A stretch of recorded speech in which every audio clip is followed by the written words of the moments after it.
দিনকে কতটা প্রায়োরিটি দিচ্ছি, গুরুত্ব দিচ্ছি, এবং আগামীকালের জন্য প্রস্তুতি আর আমার জাগতিক প্রস্তুতির মধ্যে মিলটা কোথায়, তাই না?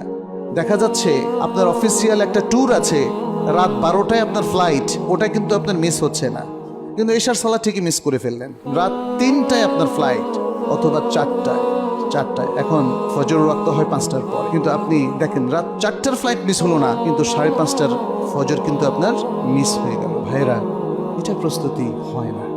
প্রস্তুতির জন্য আরো সিরিয়াসনেস লাগবে। আমাদের দিন, আমাদের সালাহ, আমাদের সিয়াম, আমাদের ফরজ কাজগুলো কি একটা ফ্লাইট ধরার চাইতে অগুরুত্বপূর্ণ বলেন তো? ট্রেনের শিডিউল ধরার জন্য আমরা যে চেষ্টা করি তার চাইতেও কি দিন অগুরুত্বপূর্ণ?